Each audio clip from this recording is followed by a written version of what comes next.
সুপ্রিয় শিক্ষার্থীবৃন্দ, আশা করি তোমরা সকলেই ভালো আছো।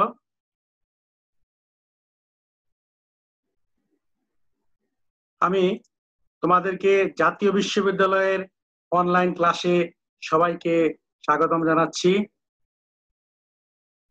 করোনাকালীন শিক্ষা কার্যক্রম চলমান রাখার স্বার্থে জাতীয় বিশ্ববিদ্যালয়ের উদ্যোগে অনলাইন ক্লাসে সংযুক্ত হতে পেরে আমি গর্বিত। সবাইকে স্বাস্থ্যবিধি মেনে চলার আহ্বান জানাচ্ছি।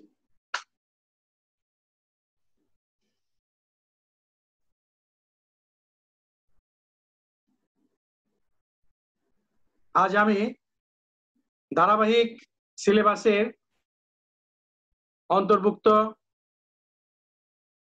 পঞ্চম ক্লাসে তোমাদের অণুজীব বিজ্ঞানের অন্যতম প্রধান উপাদান ভাইরাস নিয়ে আলোচনা করব। এই চ্যাপ্টার পরিসর বড় হওয়ায় আমি 2 দিনে সমাপ্ত করব। আজকে ভাইরাস 1 এবং আগামী দিন ভাইরাস 2 পড়াবো।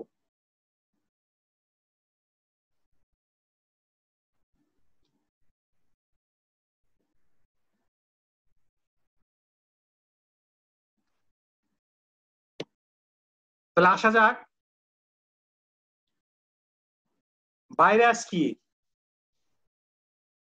ভাইরাস হলো অকোষীয় অতি আণুবীক্ষণিক সংক্রামক সত্তা, যার নিউক্লিক অ্যাসিড ডিএনএ অথবা আরএনএ দ্বারা গঠিত এবং শুধু জীবন্ত পোষক কোষের সংখ্যা বৃদ্ধি করতে সক্ষম। এইরূপ সত্তাকেই ভাইরাস বলা হয়। বিভিন্ন জন বিভিন্নভাবে সংজ্ঞায়িত করেছেন। এই সংজ্ঞাটি পেলজার এটল 1993 সনের দেয়া। ভাইরাস ল্যাটিন শব্দ ভাইরাম থেকে এই শব্দের উৎপত্তি। ভাইরাস অর্থ বিষ। তার কারণ হলো ইতিপূর্বে ভাইরাস জনিত রোগাক্রান্ত হলে দেখা যায় অনেক প্রাণহানি ঘটত, যেমন বসন্ত রোগে। ফলে এই রোগের জীবাণুকে ভাইরাস হিসাবে আখ্যায়িত করা হতো। অণুবীক্ষণ যন্ত্র আবিষ্কার হলেও যেহেতু ভাইরাস অতি আণুবীক্ষণিক, সাধারণ অণুবীক্ষণ যন্ত্রে তাদের দেখা যায় না। তাদের দেখার জন্য ইলেকট্রন অণুবীক্ষণ যন্ত্র আবিষ্কার পর্যন্ত অপেক্ষা করতে হয়েছিল।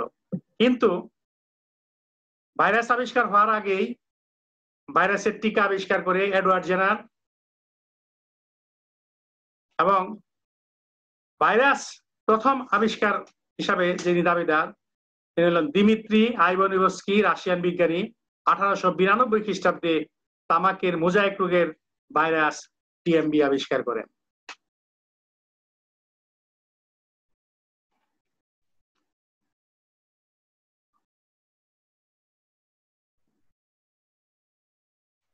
জীবজগতে ভাইরাসের অবস্থান।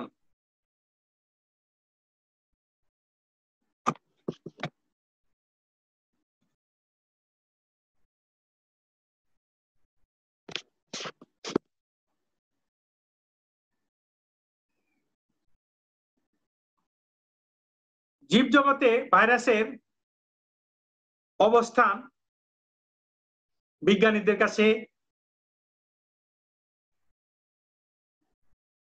জীববিজ্ঞানের এক বিভ্রান্তিকর পরিস্থিতি সৃষ্টি করে রেখেছে। কারণ এদের জীবের বৈশিষ্ট্য যেরকম প্রকট, পাশাপাশি জ্বরের বৈশিষ্ট্য সেরকম প্রকট। নির্দিষ্ট পোষকের বাইরে এদের জড় পদার্থের মতো বৈশিষ্ট্য, আবার পোষক দেহের ভিতরে ওদের বৈশিষ্ট্য জীবের ন্যায়। ভাইরাসকে জীব বলা যায়, আবার জড় পদার্থ বলা যায়। তাই জীবজগতে ভাইরাসের অবস্থান সম্পর্কে ফ্রান্সের বিজ্ঞানী, নোবেল বিজয়ী ও পাস্তুরিন ইনস্টিটিউটের প্রাক্তন পরিচালক অ্যান্ড্রে লোভ বলেছেন, a virus is a virus. It is neither a living organism nor a non-living chemical, but something between and betwixt.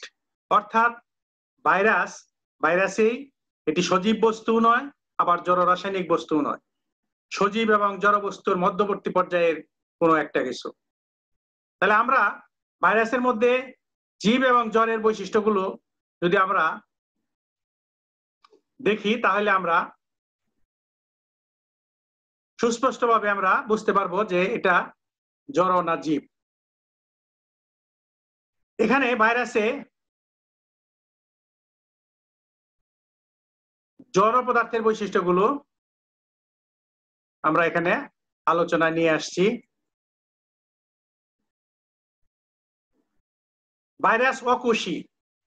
অকোষী কেন বলা হয়েছে? যে একটি কোষের জন্য ন্যূনতম জায়গার দরকার হয় 5000 অ্যামস্ট্রং, কিন্তু ভাইরাসের ক্ষেত্রে জায়গার পরিমাণ প্রয়োজন হয় 100 থেকে 2000 অ্যামস্ট্রং। ভাইরাসের কোনো কোষীয় ক্ষুদ্রাঙ্গ নাই, ভাইরাসের কোষ প্রাচীর অনুপস্থিত, এরা স্বাধীনভাবে জন্মাতে এবং কাজ করতে পারে না। ভাইরাসের শক্তি উৎপাদনকারী কোনো অন্ত্র নাই, অর্থাৎ মাইটোকন্ড্রিয়া জাতীয় এই জাতীয় কোনো কিছু ভাইরাসে নাই।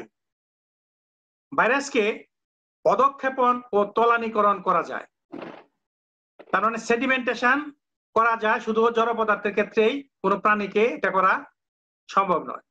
সেন্ট্রিফিউজ করা যায়, সেন্ট্রিফিউজ যন্ত্রের সাহায্যে এটাকে তলানী হিসাবে নেওয়া যায়। ভাইরাসকে বিশুদ্ধ করা যায়, ভাইরাসের সাসপেনশন তৈরি করা যায়। কোনো জীবের সাহায্যে এই সাসপেনশন তৈরি করা সম্ভব নয়। ভাইরাসকে স্ফটিকাকার করা যায়, আবার পূর্ব অবস্থায় ফিরিয়ে আনা যায়। ডিটারজেন্ট প্রয়োগে ভাইরাসের উপাদান সমূহ পৃথক করা যায়। আমরা এই বৈশিষ্ট্যটাকে কাজে লাগিয়ে আমরা করোনা ভাইরাসের ক্ষেত্রে আমরা বলছি বারবার সাবান দিয়ে বা ডিটারজেন্ট দিয়ে হাত ধোয়ার জন্য, কারণ সাবান বা ডিটারজেন্ট ভাইরাসের উপাদান সমূহকে, অর্থাৎ প্রোটিন আবরণকে এবং নিউক্লিক অ্যাসিডকে পৃথক করে ফেলে, ফলে ভাইরাস আর তার কোনো কার্যকারিতা থাকে না। ভাইরাসের উপাদান সমূহ পৃথক করে পুনরায় যুক্ত করলে একই ভাইরাস উৎপন্ন হয়, যা জীবের ক্ষেত্রে অসম্ভব। যেমন একটি চেয়ার টেবিলকে কাঠের বিভিন্ন অংশে পৃথক করে পুনরায় আবার লোহা দিয়ে সংযুক্ত করে একটি চেয়ার বা টেবিল বানানো যায়, কিন্তু একটি মানুষকে বা একটি প্রাণীকে তার ধর থেকে দেহ পৃথক করলে, পরবর্তী সময়ে আবার সংযুক্ত করলে কোনো অবস্থাতেই সে পূর্ব অবস্থায় ফিরে আসবে না, যেটা নাকি জীবের বৈশিষ্ট্য। আর জ্বরের বৈশিষ্ট্য উপাদান পৃথক করে পুনরায় একত্র করা যায়। তাহলে ভাইরাস এখানে সুস্পষ্টভাবে জ্বরের বৈশিষ্ট্য বিদ্যমান। জীবকোষের বাইরে ভাইরাসের জীবনের কোনো লক্ষণ দেখা যায় না, তার মানে জড় বস্তুর ন্যায় আচরণ করে। যখন ভাইরাস তার সুনির্দিষ্ট পোষক দেহে প্রবেশ করে, তখনই সেখানে ভাইরাসের সুনির্দিষ্ট জীবনের লক্ষণ দেখা যায়। ভাইরাস কোনো খাদ্য গ্রহণ করে না, জীব মাত্রেই খাদ্য গ্রহণের প্রয়োজন হয়, জড় পদার্থের কোনো খাদ্য গ্রহণের দরকার হয় না। যেমন কোনো ক্লাসরুমে যে চেয়ার টেবিল আছে, তাদেরকে আমাদের নতুন করে কোনো খাদ্য দেওয়ার প্রয়োজন হয় না, কারণ তারা জড় পদার্থ। কিন্তু উদ্ভিদ বা প্রাণী, তাদেরকে যদি খাদ্য না দেওয়া যায়, তাহলে একটা নির্দিষ্ট সময় পর্যন্ত বাঁচতে পারবে, তারপরে আর বাঁচতে পারবে না। তাহলে ভাইরাস যেহেতু খাদ্য গ্রহণ করে না, তাহলে এটা ভাইরাস জড় পদার্থের একটা অন্যতম প্রধান বৈশিষ্ট্য। ভাইরাস কখনো আয়তনে বৃদ্ধি পায় না। সকল জীবেই একটা নির্দিষ্ট বয়স পর্যন্ত আয়তনে বৃদ্ধি পায়, কিন্তু ভাইরাস জন্মের সময় যেরকম থাকে, সে শেষ যে পর্যন্ত জীবিত থাকে এরকমই থাকে। এইটার আয়তনের কোনো তারতম্য হয় না, যেটা নাকি জড় পদার্থের অন্যতম প্রধান বৈশিষ্ট্য।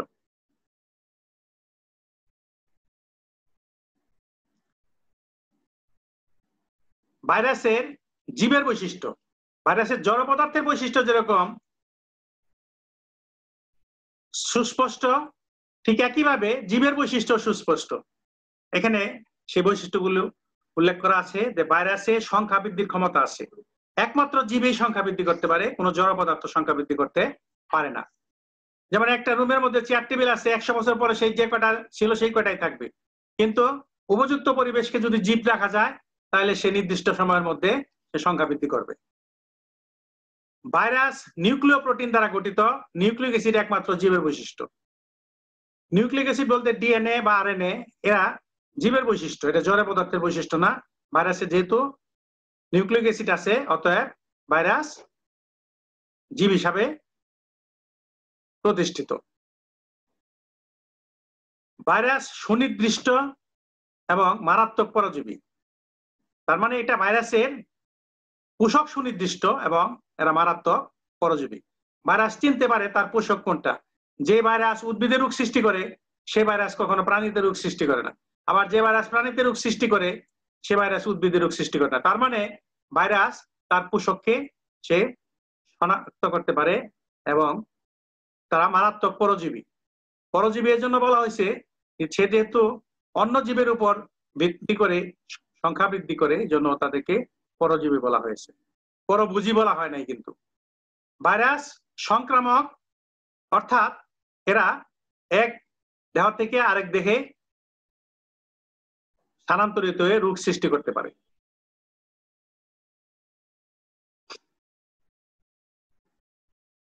ভাইরাস নির্দিষ্ট বংশধারা বজায় রেখে জন্মাতে সক্ষম। তার মানে সে যে ভাইরাস সংখ্যা বৃদ্ধি করে সে আগের মতোই সেই ভাইরাস, যেমন এইডস ভাইরাস থেকে এইডস ভাইরাসের জন্ম হয়, করোনা ভাইরাস থেকে করোনা ভাইরাসের জন্ম হয়, সেটাই বলা হয়েছে যে নির্দিষ্ট বংশধারা বজায় রাখতে পারে। ভাইরাসে মিউটেশন ঘটতে দেখা যায়। মিউটেশন একমাত্র জীবের ক্ষেত্রে ঘটে, কোনো জড় পদার্থে মিউটেশন ঘটে না। যেমন জীবের ক্ষেত্রে যদি কোনো আয়োনাইজিং রেডিয়েশন বা এই জাতীয় কিছু থাকে তখন, বা কোনো রাসায়নিক দ্রব্য, ক্ষতিকারক রাসায়নিক দ্রব্য, সেটা মিউটেশন ঘটাতে সক্ষম, সেটা জীবের সংস্পর্শে আসলে মিউটেশন ঘটে। কিন্তু জড় পদার্থের এই মিউটেশন ঘটে না, যেটা একটা জীবের অন্যতম প্রধান বৈশিষ্ট্য। ভাইরাস পোষক নির্দিষ্ট এবং পোষক শনাক্তকরণ করতে সক্ষম, আগে আলোচনায় এনেছি। তাহলে ভাইরাসের উল্লেখিত বৈশিষ্ট্য শুধুমাত্র জীবন্ত জীবেই দেখা যায়। এর ফলে ভাইরাসের মর্যাদা একেবারে রাসায়নিক পদার্থে বা জড় পদার্থে নামিয়ে দেওয়া যায় না। তাহলে এই জন্য আন্দ্রে লোফের কথাই সত্য যে ভাইরাস ইজ ভাইরাস, এটা কি জীব এবং জড়ের মাঝামাঝি কোনো একটা কিছু।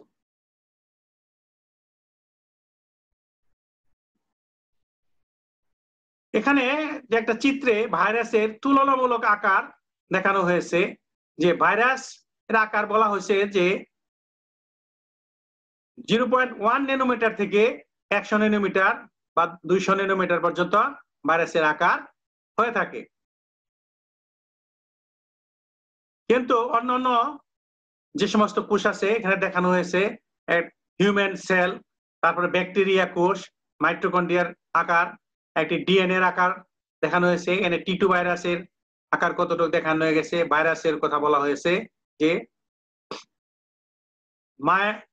100 থেকে, তার মানে 0.1 থেকে 800 ন্যানোমিটার পর্যন্ত ভাইরাসের আকার হতে পারে। এখানে অ্যাটমের কথা বলা হয়েছে, মানে তুলনামূলকভাবে সেখানে দেখানো হয়েছে যে ভাইরাস অন্যান্য কোষের তুলনায় যে তার অবস্থান তা কি।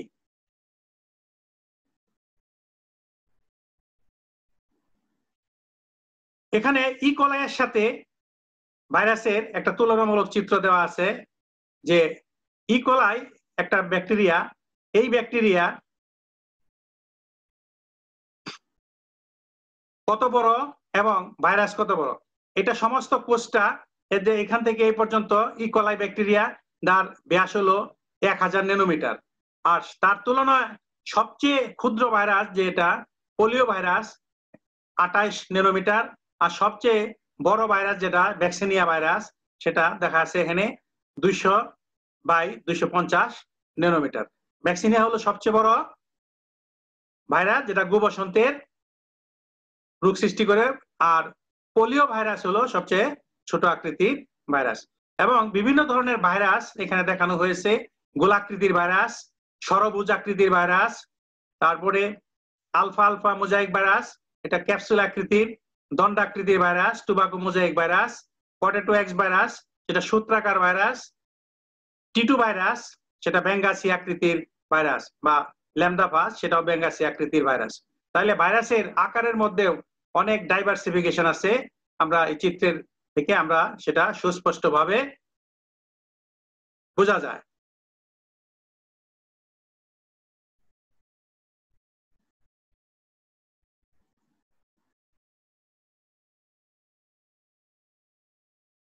তারপরে আসতেছে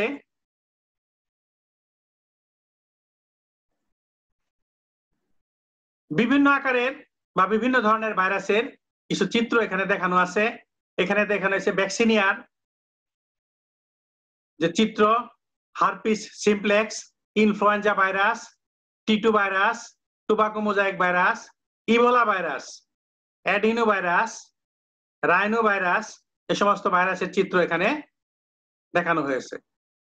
আর এই চিত্রে দেখানো হয়েছে আধুনিক বর্তমানে যে সমস্ত ভাইরাস নিয়ে আমরা শঙ্কিত তার চিত্র এখানে দেখানো হয়েছে। তার মধ্যে আমরা এখন বর্তমানে সারা বিশ্ব যে করোনা মহামারীতে আতঙ্কিত সেই করোনা ভাইরাস, চেহারা দেখলে মনে হয় যদি মানুষ চোখে দেখতে পারতো তাহলে মানুষ এটা কুড়িয়ে নিত, কারণ চেহারা অলঙ্কৃত এবং এত রঙিন এবং এত সুন্দর তার চিত্র। এটা HIV ভাইরাস, যেটা এইডস রোগের জীবাণু। এটা রেবিস ভাইরাস বা কুকুরের কামড়ের যে জলাতঙ্ক রোগ হয় সেই ভাইরাসের চিত্র। আর এটা ডেঙ্গু ভাইরাস, ডেঙ্গু ভাইরাসের চিত্ররূপ।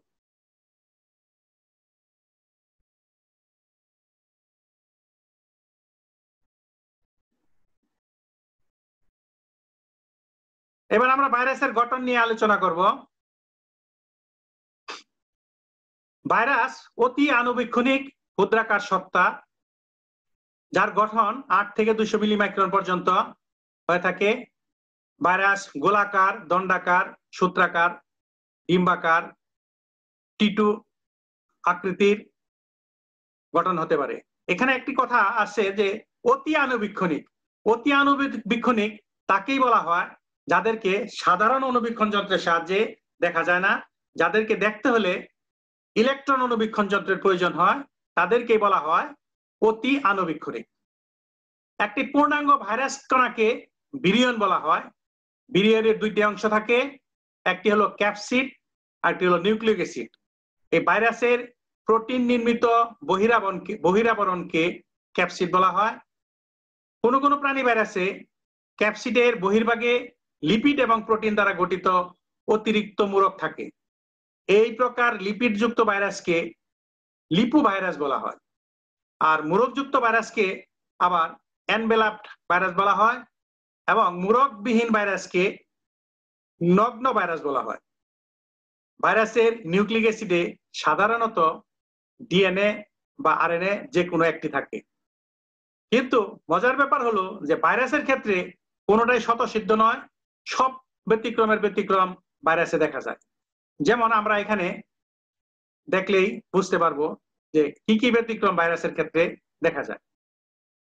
যেমন বলা থাকে যে উদ্ভিদ ভাইরাসে সাধারণত আরএনএ থাকে, এই জন্য আরএনএ ভাইরাসকে বলা হয় উদ্ভিদ ভাইরাস।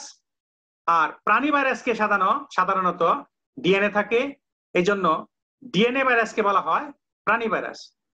কিন্তু এই সবগুলোর ক্ষেত্রেই ব্যতিক্রম দেখা যায়। যেমন ইনফ্লুয়েঞ্জা ভাইরাসে ডিএনএ এবং আরএনএ একসাথে উপস্থিত থাকে। পোলিও রোগ সৃষ্টিকারী প্রাণী ভাইরাসে আরএনএ থাকে, আবার উদ্ভিদ ভাইরাস ফুলকপির মোজাইক ভাইরাসে ডিএনএ থাকে। আরএনএ সাধারণত এক সূত্রক হয়, ভাইরাসের ক্ষেত্রে তার ব্যতিক্রম দেখা যায়। ভাইরাসে রিও ভাইরাসে দ্বিসূত্রক আরএনএ দেখা যায়। আবার ডিএনএ সাধারণত দ্বিসূত্রক হয়, কিন্তু ভাইরাসে এক সূত্রক ডিএনএ দেখা যায়। যেমন X174 ভাইরাসে এক সূত্রক ডিএনএ দেখা যায়। তার মানে কোন নিয়মই ভাইরাস মানে না, সকল অনিয়মের যে অণুজীব সেটি হলো ভাইরাস। এবার আমরা ভাইরাসের গঠন পড়ব। আমাদের সিলেবাসে একটি প্রাণী ভাইরাস এবং একটি উদ্ভিদ ভাইরাসের নিয়ে আলোচনা করার কথা উল্লেখ আছে। তা আমরা উদ্ভিদ ভাইরাস হিসাবে টিএমবি ভাইরাসের গঠন আমরা আলোচনা করব। টিএমবি একটি দণ্ডাকৃতির ভাইরাস। এরা সোজা এবং ফাফা। এর নিউক্লিক অ্যাসিড এবং প্রোটিন দ্বারা এদের দেহ গঠিত। এক সূত্রক আরএনএ পেঁচানো অবস্থায় প্রোটিন আবরণের মধ্যে স্প্রিং এর ন্যায় থাকে এবং এই যে আরএনএ পেঁচানো থাকে তা 40 অ্যামস্ট্রং ব্যাসে ছিদ্রে বিন্যস্ত থাকে। স্প্রিং এর ন্যায় পেঁচানো আরএনএর চারপাশে প্রোটিন আবরণ বা ক্যাপসিড থাকে। ক্যাপসিড আবার কতগুলি প্রোটিন উপ একক দ্বারা গঠিত। এই প্রতিটি উপ একককে বলা হয় ক্যাপসোমিয়ার। তোমাদের 1 নম্বরেরই যে কোশ্চেন গুলো থাকে পরীক্ষায়, সেখানে এই ক্যাপসিড, ক্যাপসোমিয়ার এগুলো কাকে বলা হয় সেগুলো পরীক্ষা থাকে। তোমরা এগুলো খেয়াল করে শিখবে। এবার আমরা টিএমবির চিত্র দেখব। এখানে 3টি চিত্র দেখানো আছে। এটা সাদা কালোতে দেখানো আছে যে স্প্রিং এর ন্যায় আরএনএ, যার ভিতরে যে গর্ত আছে তার ব্যাস 40 অ্যামস্ট্রং। এই চারপাশে যে আঙ্গুরের থুকার ন্যায় আছে এগুলোকে বলা হয় ক্যাপসোমিয়ার, আর পুরা আবরণটাকে বলা হয় ক্যাপসিড। এদের ত্রিমাত্রিক কালার ছবি এখানে দেখানো আছে। আর এটা প্রস্থচ্ছেদের মধ্যে আরএনএ গুলো নিউক্লিক অ্যাসিডের সাথে কিভাবে সংযুক্ত থাকে সেটা সেখানে দেখানো আছে।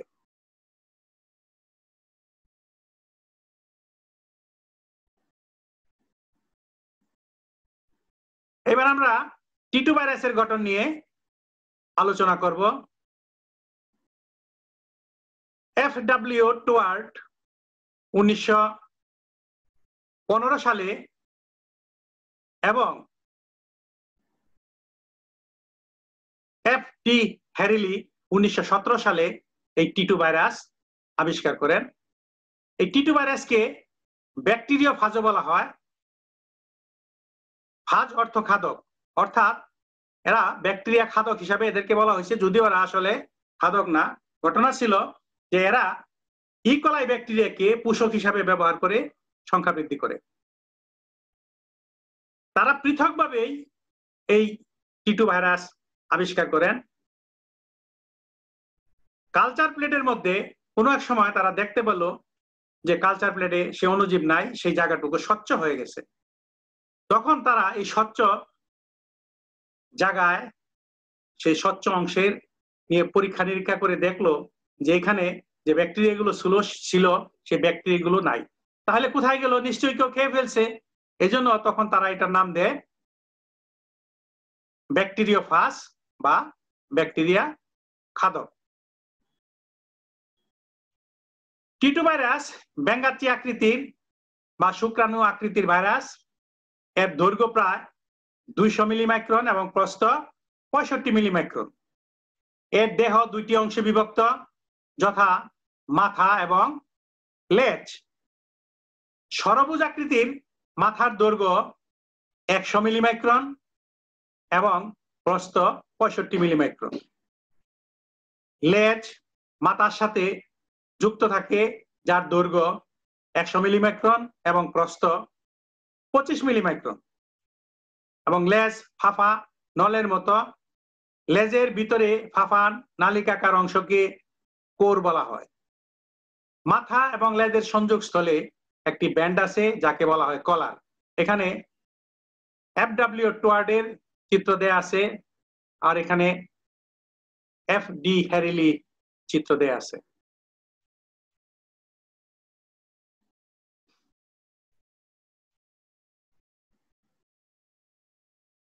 আমরা এবার একটি টি2 ভাইরাসের চিত্র আমরা বর্ণনার সাথে মিলিয়ে দেখব। এটা মাথা, এটি কলার, এটি হলো লেজ, এটি টেল ফাইবার এবং শীত বলা হয় এটাকে। এখানে লেজের প্রান্তে কাঁটাযুক্ত অংশকে ভিত্তিফলক বলে। এই ভিত্তিফলকে 6টি স্পর্শক তন্তু থাকে যা লম্বায় 130 মিলিমাইক্রন এবং প্রস্থে। তাছাড়াও ভিত্তিফলকে স্পাইক দেখা যায়। ভিত্তিফলকের কেন্দ্রে 25 মিলিমাইক্রন ব্যাসের একটি ছিদ্র থাকে যা পুচ্ছনালীর বহির্মুখ হিসাবে কাজ করে।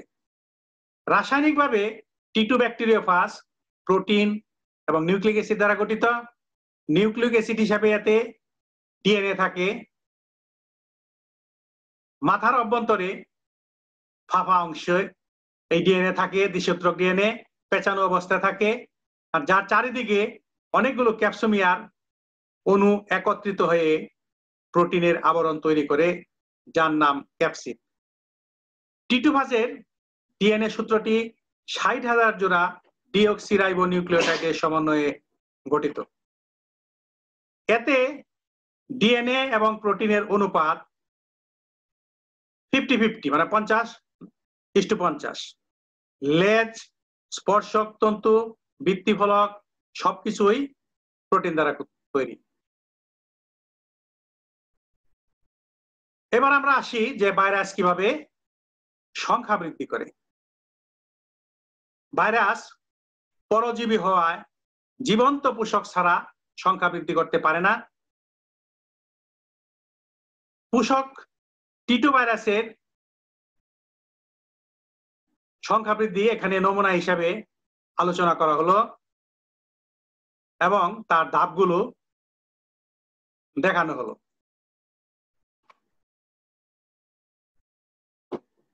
ধাপ 1 পৃষ্ঠলগ্ন হওয়া, ধাপ 2 অনুপ্রবেশ, ধাপ 3 ডিএনএ অনুলিপন, ধাপ 4 প্রোটিন সংশ্লেষণ এবং ধাপ 5 পূর্ণতা প্রাপ্তি এবং ধাপ 6 নির্গমন। এখানে দেখো যে 1 নাম্বার ধাপে এই টি2 ভাইরাস ইকোলাই নামক ব্যাকটেরিয়ার সংস্পর্শে আসে এবং পৃষ্ঠলগ্ন হয়। 2 নাম্বার ধাপে অনুপ্রবেশ। অনুপ্রবেশ বলতে এখানে কি অনুপ্রবেশ? এখানে এটার যে নিউক্লিক অ্যাসিড আছে ডিএনএ, সেটা এই পোষক দেহের মধ্যে প্রবেশ করানো হয়, সেজন্য এটাকে বলা হয়েছে অনুপ্রবেশ। আর 3 নাম্বার স্টেপ আছে, 3 নাম্বার স্টেপে সেখানে বলা আছে ডিএনএ অনুলিপন। এই ডিএনএ অনুলিপন হচ্ছে 3 নাম্বার স্টেপে। 4 নাম্বার স্টেপে হলো প্রোটিন সংশ্লেষণ। তাহলে প্রোটিন সংশ্লেষণ এবং ডিএনএ অনুলিপন হওয়ার পর যে তার উপাদান, 2টা উপাদানেই যখন তৈরি হয়ে যায় তখন সেটাকে অ্যাসেম্বলিং করা হয়। পরের ধাপে 5 নাম্বার ধাপে সেটাকে এখানে বলা হয়েছে পূর্ণতা প্রাপ্তি, ইংরেজিতে বলা আছে অ্যাসেম্বলিং। এই নিউক্লিক অ্যাসিড গুলো এই খোলকের মধ্যে প্রবেশ করে এবং লেজ এবং মাথা যুক্ত হয়ে একটি পূর্ণাঙ্গ ভাইরাস তৈরি হয়। এবং পূর্ণাঙ্গ ভাইরাস যখন তৈরি হয় তখন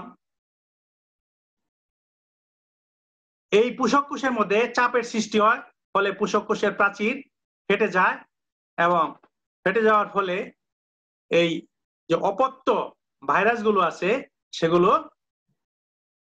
নির্গমন, পোষক কোষ থেকে নির্গমন করে বা রিলিজ হয় এবং পরবর্তী সময় এই অপত্য ভাইরাসগুলি পুনরায় আবার নতুন পোষককে আক্রমণ করে এবং নতুন ভাবে আবার জীবনচক্র শুরু করে। এই ইকোলাই ভাইরাস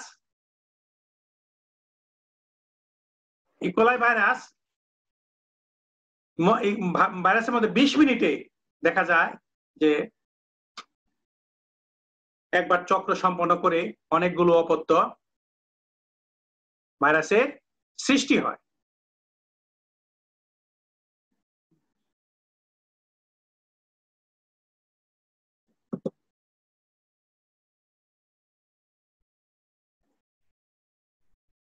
এখন এখানে দেখানো আছে একটা বিষয় যে টি2 ভাইরাসের 2 ধরনের জীবনচক্র দেখা যায়। আমি এত সময় যেটা আলোচনা করেছি সেটা হলো লাইটিক চক্র, কারণ সেই চক্র সম্পন্ন হওয়ার শেষে দেখা যায় যে পোষক কোষ বিগলিত হয়ে যায়। এছাড়াও আরেক ধরনের চক্র এই টি2 ভাইরাসের ক্ষেত্রে দেখা যায়, তাকে বলা হয় লাইসোজেনিক চক্র বা সহ অবস্থানকারী চক্র। এখানে পাশাপাশি দুইটি চক্র দেখানো আছে, লাইটিক চক্র এবং লাইসোজেনিক চক্র। এই পাশে লাইসোজেনিক চক্র আর এই পাশে লাইটিক চক্র। লাইসোজেনিক চক্রে যে ঘটনাটা ঘটে সেখানে দুইটার ক্ষেত্রেই দুইটি ধাপ হলো কমন, যেমন পৃষ্ঠলগ্ন হওয়া এবং অনুপ্রবেশ। এই দুইটি ধাপ সম্পন্ন হওয়ার পরে যদি লাইসোজেনিক চক্র হয় তাহলে তৃতীয় ধাপে সেখানে কি হয় যে যে পোষক কোষে ব্যাকটেরিয়াফাজে ডিএনএ প্রবেশ করায় সেই ডিএনএটা পোষক কোষের ডিএনএর সাথে সংযুক্ত হয়ে যায় এবং তখন সেটাকে বলা হয় প্রোফাজ। এই প্রোফাজ পরে এই ইকোলাই ব্যাকটেরিয়ার বিভাজন প্রক্রিয়ার সংখ্যা বৃদ্ধির সাথে সাথে তাদের সংখ্যা বৃদ্ধি শুরু হয়।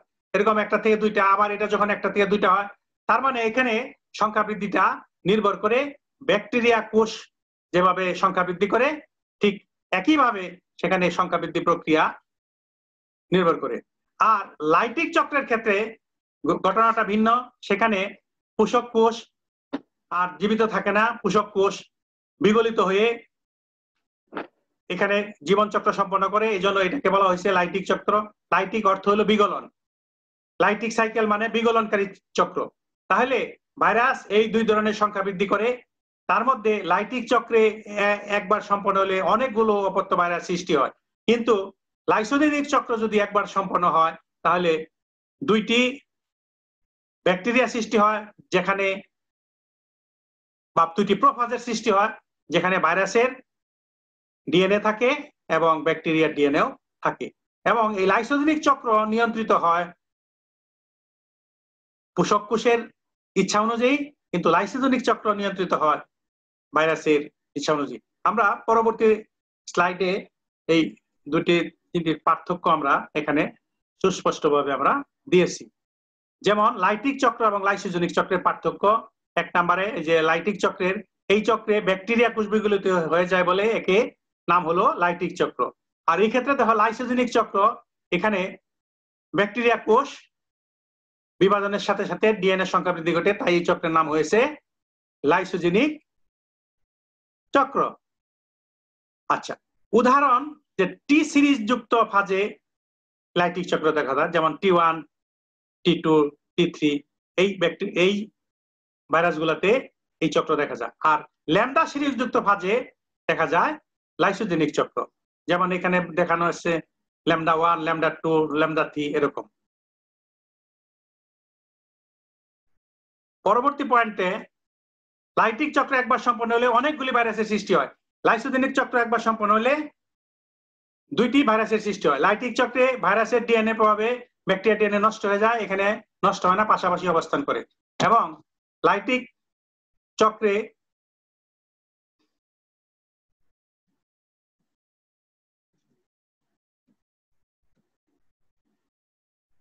এখানে দেখানো আছে যে ডিএনএ স্থানান্তরিত হতে পারে, এখানে ট্রান্সডাকশন হয়, মানে 5 নম্বরে বলা হয়েছে যে ডিএনএ এর সাথে ভাইরাসের ডিএনএ যুক্ত হয়ে পরবর্তীতে অন্য ব্যাকটেরিয়া স্থানান্তরিত হতে পারে, এটাকে বলা হয় ট্রান্সডাকশন।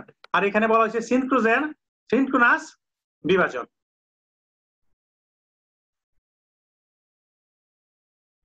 আমরা আজ এই পর্যন্ত আলোচনা করব, তোমরা রেফারেন্স দেখে নিও এবং তোমাদেরকে ধন্যবাদ। এখন আমরা তোমাদের সাথে মত বিনিময় করব। তোমরা যারা যারা উপস্থিত আছো, এখন তোমরা তোমাদের যে প্রশ্ন আছে প্রশ্নগুলো তোমরা বলতে পারো, আমি চেষ্টা করব তোমাদের প্রশ্নের উত্তর দেওয়ার জন্য। মিজানুর রহমান, কোনো প্রশ্ন থাকলে বলতে পারো।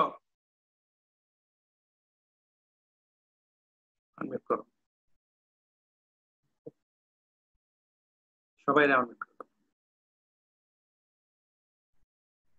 পিঙ্কি আক্তার, কোনো প্রশ্ন আছে?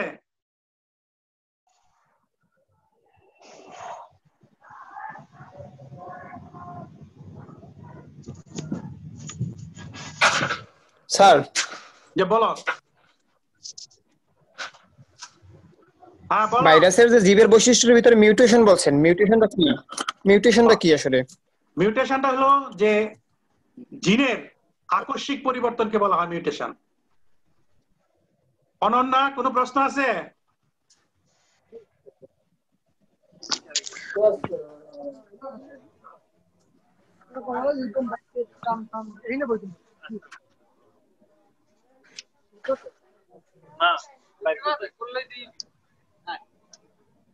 তোমাদের কোনো কোশ্চেন আছে কিনা?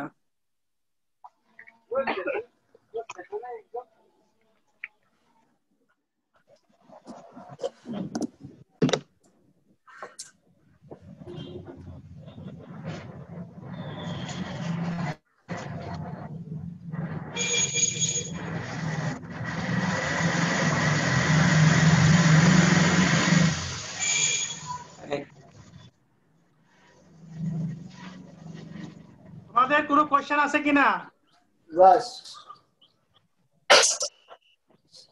না স্যার, আপাতত আর নাই। না, আর তোমাদের আর অন্যরা প্রশ্ন না করলে তোমার মুশকিল, তোমরা প্রশ্ন করতে পারতো। আর তোমাদের কোনো সুবিধা অসুবিধার কথা বলবা তো। তোমাদের কোনো অসুবিধা হচ্ছে না। অসুবিধা হচ্ছে না? না স্যার। স্যার আজকে অনেকেই ঢুকতে পারে নাই। কেন? তা তো বলতে পারি না স্যার, অনেকে বলতেছে যে স্যার ওয়াইফাই দিয়ে ডাটা দিয়ে চেষ্টা করছে বাট ঢুকতে পারে নাই। স্যার মনে হয় না, তা তো হওয়ার কথা না, এরকম তো হওয়ার কথা স্যার না। নেট প্রবলেম মনে হয়। এজন্য স্যার একবার আমরা তো স্যার গ্রাম অঞ্চলে যত সময় তো লাইন পাইছি, কানেকশন তো যত সময় পাইলাম। তাই? স্যার কানিজও ঢুকতে পারে নাই। তাই? জি স্যার। আজকে তো তোমার এমনি ভালো হয়েছে, কোনো ক্লাসে তো এমনি ডিস্টার্ব হয় নাই মোটামুটি। না স্যার আলহামদুলিল্লাহ ভালো হয়েছে। হ্যাঁ জি স্যার, ঠিক আছে।